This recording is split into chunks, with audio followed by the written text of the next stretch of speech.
Mesdames et messieurs, bonsoir. Bienvenue dans ce journal dont voici les principaux titres. L'on connaît désormais les résultats officiels et provisoires des élections législatives du 28 septembre dernier. Au vu des chiffres, une nouvelle cartographie politique se dessine en Guinée.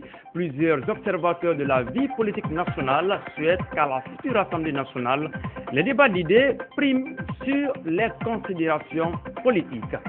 La Guinée, dans la perspective de franchir le cap du pays candidat à l'issue à celui d'État conforme, depuis jeudi soir, la présidente du conseil d'administration de l'initiative de transparence dans les industries extractives ICIE International est à Conakry. Reçue par le président de la République, Claire Short est venue constater l'évolution du processus ICIE en Guinée.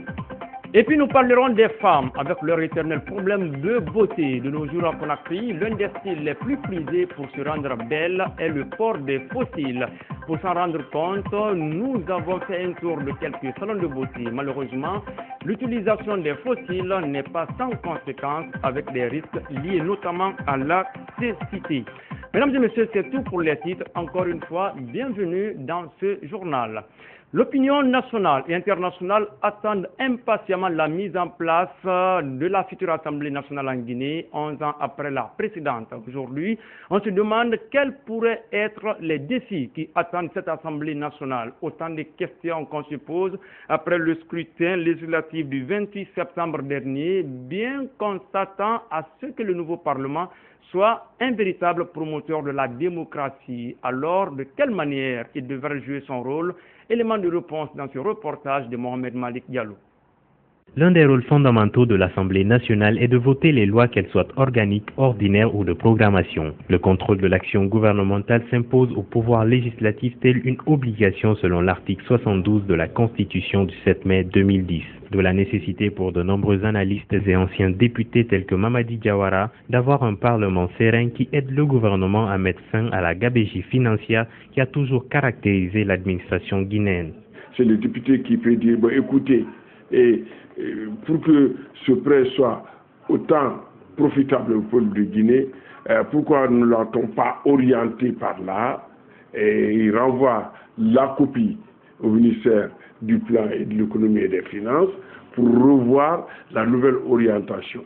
Toutefois, il est interdit aux députés, qu'ils soient de l'opposition ou de la mouvance, de se réunir en groupe de défense particulier, entraînant un blocus au sein même de l'Assemblée nationale. Au contraire, ils ont la noble mission de représenter la nation guinéenne tout entière, comme le prévoit l'article 129 de la loi électorale. Toute chose qui devrait inspirer la confiance des bailleurs de fonds afin de relever le défi du développement durable. Il faut qu'ils soient sûrs que ceux qui doivent recevoir ces prêts ou ces dons vivent pleinement en démocratie. Et pour vivre pleinement en démocratie, il faut qu'il y ait des députés correctement élus, il faut qu'il y ait une assemblée responsable et non une chambre d'enregistrement. Bien d'autres défis attendent le futur Parlement, mais pour y arriver, l'option de la stabilité politique s'avère indispensable. Il faut qu'il y ait des gens qui soient respectueux de la loi pour faire fonctionner très bien les institutions. Le premier élément, c'est cela. Deuxième élément, c'est de mettre au goût du jour les lois. On a beaucoup d'éléments de loi qui ne sont pas mis au goût du jour. Finalement, il y a l'ambiguïté, il y a des textes de loi qui datent des années durant, mais qu'on ne consolide pas. Et puis, l'autre défi, c'est de rendre le débat très serein et sérieux au niveau de l'Assemblée nationale.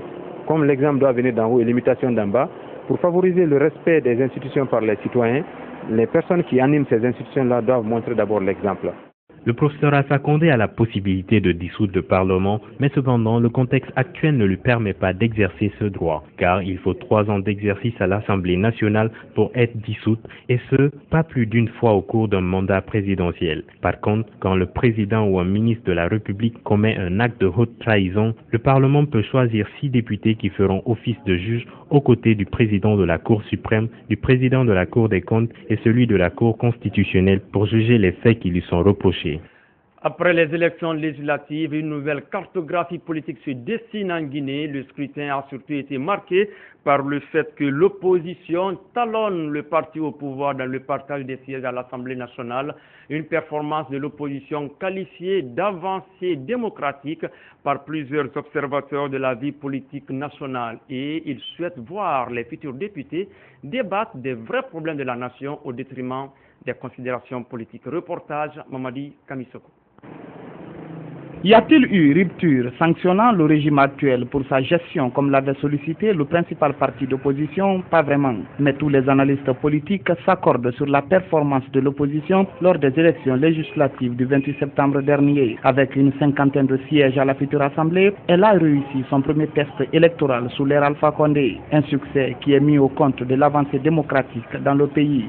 Les résultats qui sortent des urnes reflètent carrément un schéma évolutif des dernières présidentielles. Si on devait aller aujourd'hui à un second tour des présidentielles, c'est le professeur Alpha Condé et celui Delon qui irait. Mais comme c'est parlementaire, les résultats sont coude à coude. C'est là la beauté de la démocratie. Le fait aussi que les résultats soient serrés entre la mouvance et l'opposition, je me dis que c'est un pas vers la démocratie dans notre pays. Parce que si vous prenez le passé, on n'avait pas assisté à une telle situation. Ça veut dire que le pays est en train d'avancer du point de vue politique. Depuis la Première République, ce sont deux groupes parlementaires qui sont souvent constitués à l'Assemblée nationale. Le même scénario est attendu encore entre l'Alliance RTG Arc-en-Ciel et l'opposition en 2013. Une cohabitation difficile mais pas impossible. Je n'ai nullement de crainte par rapport au blocage de certains projets. Déjà, le RPG serait majoritaire. Il ne peut pas voter ou modifier la loi fondamentale ou les lois organiques. Et s'il y a un blocus à ce niveau, le président de la République est libre de prendre un décret convoquant le référendum. Parce que le RPG ne va pas avoir certainement les 66 députés. Mais il a la liberté de voter les lois simples, c'est-à-dire la loi des finances, les lois de règlement, les lois juridiques ou les traités, les conventions, ou tout autre acte qui permette à l'Assemblée de bouger ou au gouvernement de mettre en place son programme. C'est ça la beauté de la démocratie. C'est l'option que tout le monde recherche. Justement, le débat politique est actuellement axé sur la configuration de la prochaine Assemblée nationale où on attend une forte représentativité de l'opposition. Comment en est-on arrivé là? Sur ce plateau, je reçois M. Augustin Nimassou, il est professeur de sociologie. Bonsoir M. Nimassou. Bonsoir. On parle actuellement d'une victoire inédite de l'opposition à Conakry. Est-ce votre avis? Est-ce une surprise? Bon, je n'ai pas besoin de donner mon avis là-dessus parce que ça se constate. Et la question de savoir si c'est une surprise, je dirais que oui et non. En fait, c'est une surprise parce que c'est la première fois dans l'histoire des élections en Guinée, en tout cas depuis l'indépendance, que l'opposition gagne l'essentiel ou la totalité des votes à l'uninominal dans la capitale du pays. Mais en même temps, ce n'est pas une surprise parce que les élections se sont tenues dans un contexte où, quelques semaines avant et peut-être même quelques jours avant, toute la capitale était embrasée par un ensemble de manifestations de rejet de la gestion du pouvoir par l'équipe actuelle en place. Donc cela peut s'expliquer par la proximité entre ces manifestations et le moment où le vote a eu lieu. Quand vous dites rejet de la gestion par rapport à l'actuelle équipe, est-ce que c'est pas les manifestations, ce n'était pas contre l'organisation du scrutin ou... Entre autres, je crois que, à mon avis, plus que les manifestations portant sur les questions d'organisation du scrutin, il faut voir aussi les manifestations portant, par exemple, sur les délestages d'électricité, qui ont véritablement marqué le rejet des populations de la gestion, parce que ces manifestations, contrairement aux manifestations sur l'organisation des élections qui se tenaient sur un axe bien défini, donc où on peut estimer que c'est une population bien précise qui manifestait. Par contre, les manifestations sur les délestages électriques se sont tenues presque dans tous les quartiers de la capitale. Ce qui signifie que là, c'est pratiquement toutes les populations à la base qui exprimaient leur ras-de-bol. Le RPG Arc-en-Ciel s'est bien comporté à la proportionnelle au niveau de Conakry, mais est-ce qu'on peut dire aujourd'hui que le parti au pouvoir a véritablement échoué lors des élections législatives dans la capitale? Là aussi, il faut faire attention parce que je crois que il est encore trop tôt pour tirer des conclusions qui seraient très hâtives. Nous assistons actuellement, en fait, à une recomposition du paysage politique guinéen. Et cette recomposition a été perturbée par tout ce que la Guinée a vécu depuis 2010. Et les partis politiques, dans leur ensemble, peinent réellement à montrer leur vrai visage parce que ils ont le plus souvent été occupés plus par des questions électoralistes immédiates que par les questions d'implantation à la base, parce qu'il faut dire qu'à la mort de Lansana Conté, tout l'échiquier politique que nous connaissions s'était complètement effondré et que maintenant les partis politiques doivent chacun conquérir une nouvelle base qui ne serait plus leur base traditionnelle ethnique, mais de vraies bases nationales. Par rapport à cela, donc, je disais que on ne peut pas expliquer l'échec du RPG, l'échec aux élections par l'échec du RPG, tout simplement parce que mon avis est que, comme je le disais tout à l'heure, le rejet est surtout lié à la gestion du pouvoir.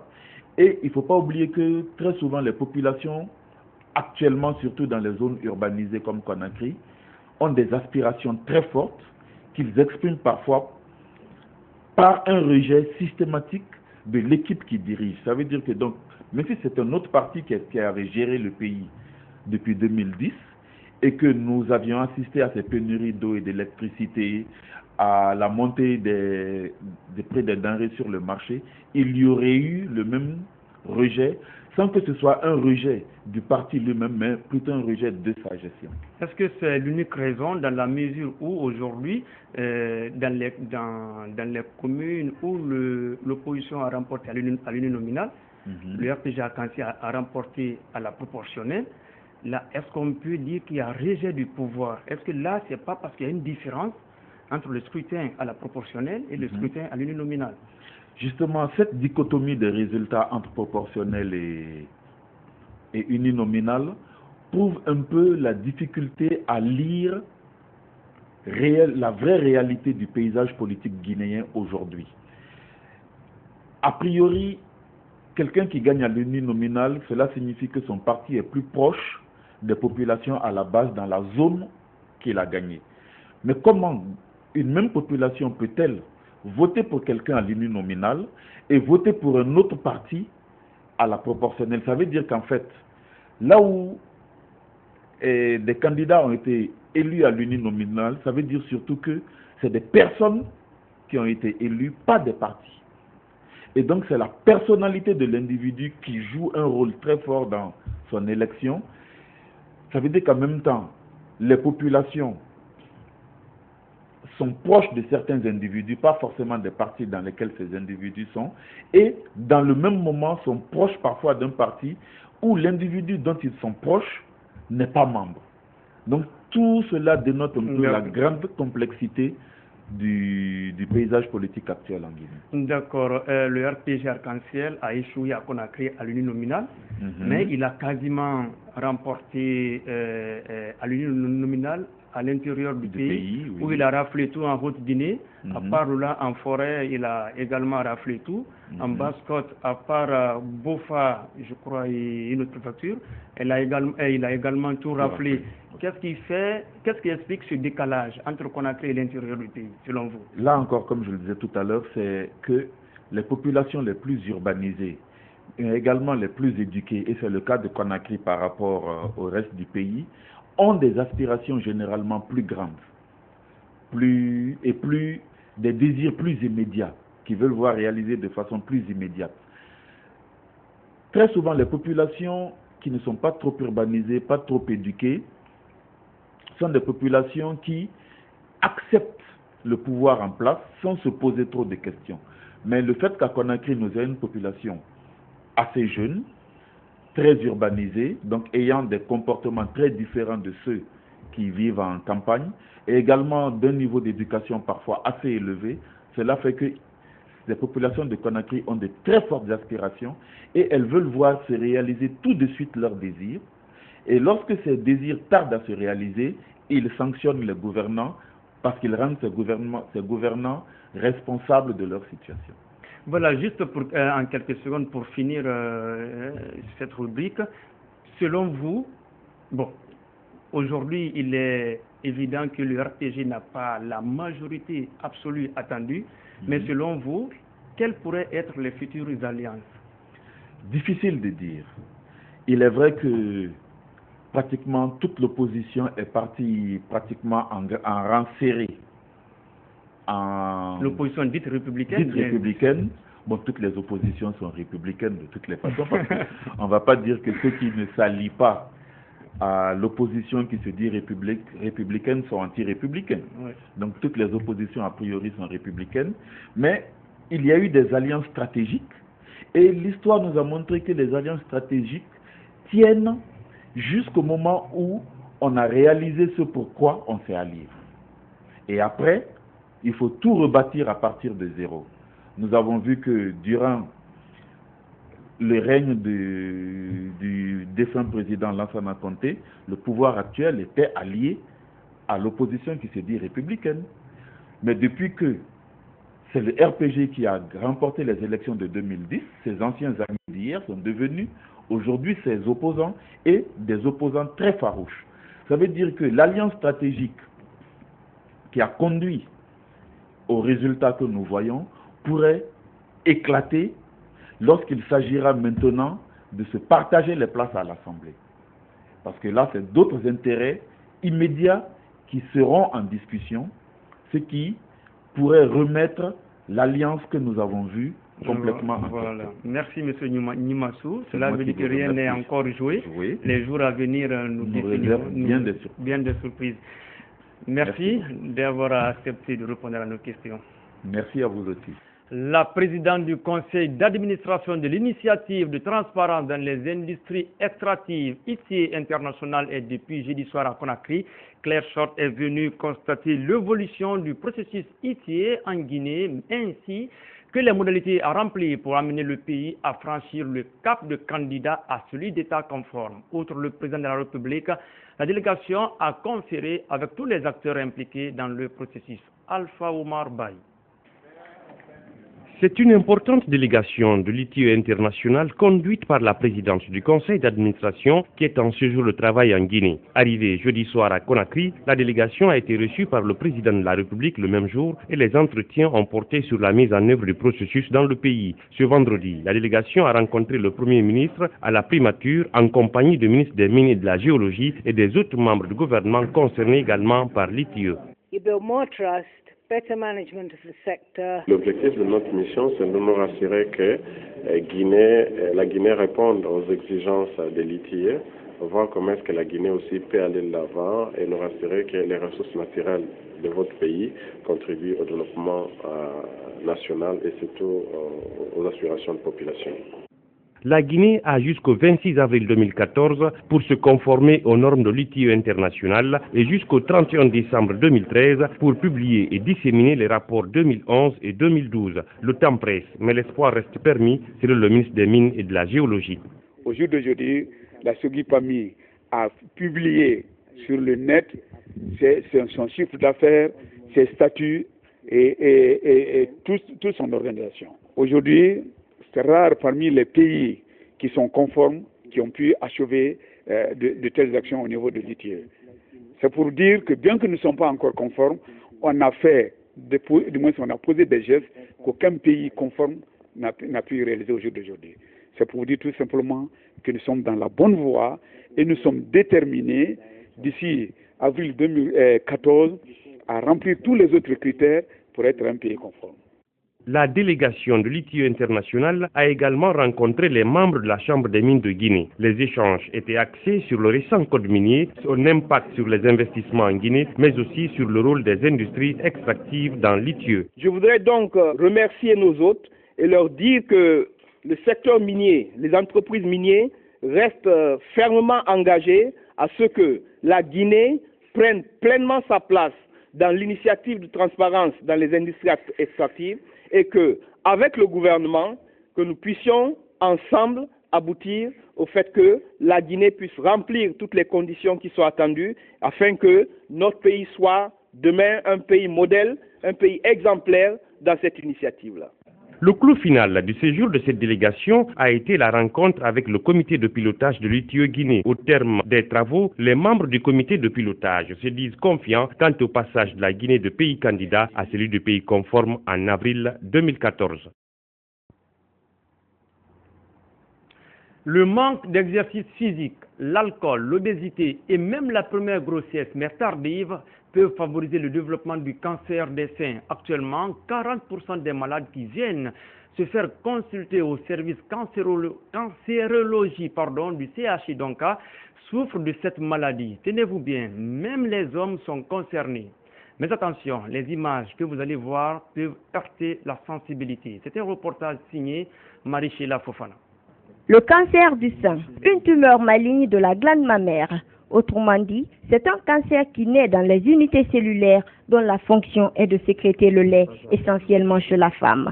Ce type de cancer survient 200 fois moins souvent chez l'homme qui possède lui aussi des seins bien qu'atrophiés. Selon les spécialistes, 5 à 10% de ces cancers ont une origine génétique héréditaire et 85 à 90% des cas ont des origines environnementales mal comprises. Le tabagisme, l'alcoolisme, l'obésité, le manque d'exercice physique et la consommation d'acides gras peuvent aussi favoriser l'implantation de ce cancer.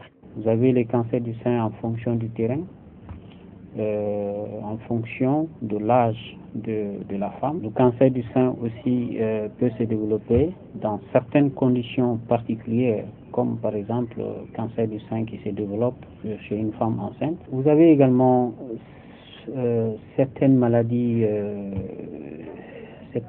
du sein qui peuvent aussi, si ce n'est pas traité, se transformer en cancer. Ce sont des hyperplasies épithéliales atypiques.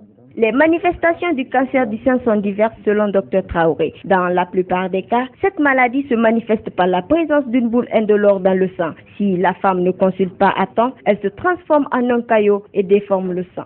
La cellule qui est à l'origine de la transformation va donner naissance à une boule, ainsi de suite. Mais après, d'autres cellules peuvent se détacher pour aller ensemencer d'autres organes. Et c'est ça qui va donner naissance aux métastases. Donc le sein, qui était le siège du développement de la boule, va changer de forme, va changer de structure. Et vous verrez également que il y aura des métastases partout, sur la paroi thoracique, sur l'organisme, ainsi de suite. Donc la maladie évolue comme ça, lentement, jusqu'à donner naissance à des métastases. Le traitement du cancer du sein est fonction de son stade d'évolution, mais la chirurgie reste le plus efficace. C'est une intervention qui vise à guérir la maladie ou c'est une intervention qui consiste à améliorer l'état de santé de la patiente de manière momentanée. Quand la maladie est un peu avancée ou est vue à un certain stade, qui n'est pas précoce, on fait ce qu'on appelle une ablation du sein. Vous avez également la chimiothérapie qu'on appelle la thérapie ciblée. Vous avez également un autre type de traitement médical qu'on appelle l'hormonothérapie.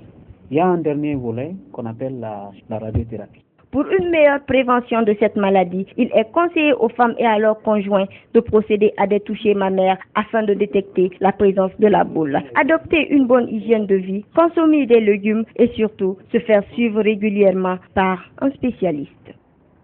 Restons avec les femmes, cette fois avec leur éternel problème de beauté. L'un des styles les plus prisés actuellement pour se rendre belle est le port des faux cils. Pour s'en rendre compte, il faut faire un tour dans les salons de beauté de Conakry. Là, des femmes et des jeunes filles font la queue pour s'en offrir. Malheureusement, elle n'est pas sans conséquences avec des risques liés notamment à la cécité. Le reportage est signé Mani Ankondé. Les cils et les sous-cils sont des organes annexes du corps humain. Ils ont pour rôle principal de protéger les yeux contre les infections oculaires. Mais de nos jours, nombreuses sont les femmes et les jeunes filles qui portent les faux cils ou encore épinent leurs cils pour se rendre belle. Une femme doit être belle, surtout avec son mari, avec son foyer. En sortant, elle va porter les faux cils, elle va changer elle va être très jolie, elle va être belle. Pour porter ces faux cils aux yeux, un travail mesquin et très risqué attend les coiffeuses. On a deux façons de mettre les faux cils. Il y a faux cils drettes, il y a faux cils aussi qui on enlève un peu, on met. On utilise avec la colle. Mais cet embellissement artificiel du visage pour mieux paraître doit obéir à des règles d'entretien malheureusement peu connues des femmes. L'extension des cils peut être faite, mais il faut le faire chez des spécialistes qui doivent choisir la qualité des cils qu'il faut. Et généralement, ce n'est pas le cas chez nous ici. Les gens, ils ne sont pas des spécialistes. Parce qu'il faut faire un bon choix. Les cils doivent être d'une épaisseur qui peuvent répondre aux yeux de la personne en question. Il faut une longueur, une taille qui correspond au visage de l'intéressé. Il faut des substances chimiques qui n'agressent pas le globe oculaire. L'entretien, c'est un aspect très important. Faute de respecter ces règles, cette pratique peut conduire à des infections oculaires graves, voire la cécité. Lorsque ces cils ne sont pas régulièrement entretenus, eh bien, cela entraîne une infection. Non seulement au niveau de la partie où les cils là sont implantés, et cela va aller au niveau de la surface du globe. Ça va atteindre la surface du globe. Lorsque cette infection n'est pas prise en charge très tôt, ça va atteindre les autres tissus de l'œil et donner un problème, un trouble de la vision, et qui peut aller jusqu'à donner une cécité. Se rendre belle est bon, mais rester dans sa beauté naturelle est meilleur. Un présumé voleur a été tué dans la nuit du jeudi à vendredi à Dixim-Bora par des citoyens de ce quartier. Armés d'armes blanches, la victime aurait été prise en flagrant délit dans une concession avant d'être tabassée à mort par une foule en colère. Le point avec Benoît Silla. Le voleur présumé non identifié se serait introduit dans cette cour à 4 heures du matin où il a dérobé des téléphones. Dans sa tentative de fuite, il a été intercepté par le gardien des lieux. S'en est suivi alors une violente bagarre opposant l'intrus au gardien. C'est ainsi que les voisins sont venus à la rescousse de ce dernier. Neutralisé, le voleur présumé est battu à mort.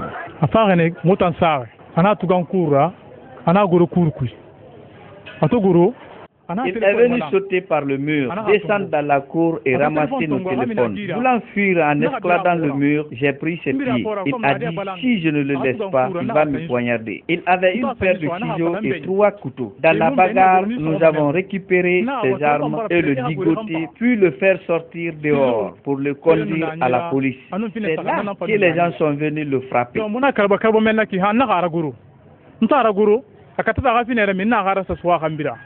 Naga bendu anaga banyira na ta jira menna aka ta da man kamin kura muno mindi agulembulema nana lambore fanna na fa barkedi nana ka su muna ka su kurna dera muna ka sai su muna ara guru.